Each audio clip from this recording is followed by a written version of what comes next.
My landlady cut my rent in half for 10 intimate minutes with me every night. When I first rented the tiny apartment above Mrs. Eleanor Bennett's old bookstore, I assumed she was simply a kind elderly woman trying to earn a little extra income. The rent was already lower than anything else in town, and after losing my wife 3 years earlier, every dollar mattered. My 8-year-old daughter, Lily, and I had learned to stretch every paycheck. One rainy evening, after I apologized for being 2 days late with the rent, Mrs. Bennett surprised me. "I've been thinking," she said, placing a warm mug of tea on the kitchen table. "I'm cutting your rent in half." I nearly dropped my cup. "What? Why?" She smiled gently. "On one condition." I frowned. "Spend 10 intimate minutes with me every night." My heart skipped. The words sounded strange, and I didn't know how to respond. Seeing the confusion on my face, she laughed, a genuine, grandmotherly laugh. "Oh, goodness, not that kind of intimate. I mean real conversation. No phones. No distractions. Just two people talking honestly." I blinked. That's it. That's it. It seemed like the easiest agreement I'd ever made.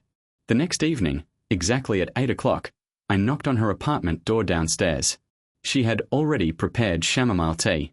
"So," she asked, "what made you smile today?" No one had asked me that in years. At first, our conversations were awkward. I answered with one-word replies while staring at my cup. But Mrs. Bennett had a remarkable gift. She never rushed silence. She simply waited. Slowly, I opened up. I told her about my late wife, Emma, about raising Lily alone, about working construction during the day and delivering groceries at night, about pretending to be strong when I felt completely exhausted. Mrs. Bennett never interrupted. Sometimes she simply nodded.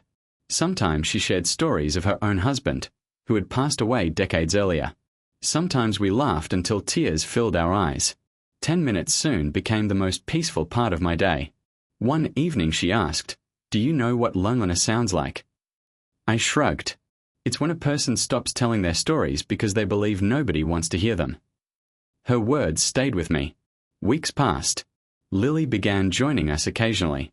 Mrs. Bennett taught her old card games. They baked cinnamon cookies together. Our little family suddenly felt bigger. One snowy night, I finally asked the question that had been bothering me. "Why me?" She smiled softly.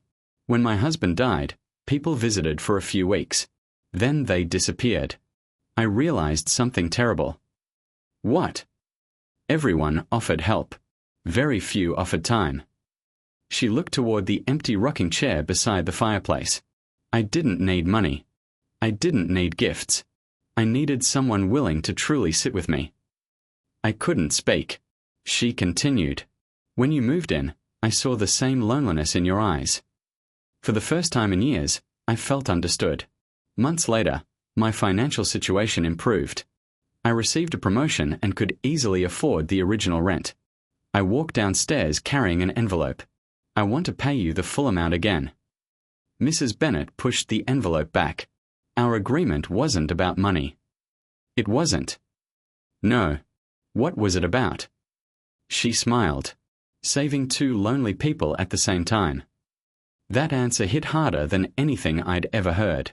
The following spring, Mrs. Bennett became ill. Nothing life-threatening, just enough to keep her in bed for several weeks.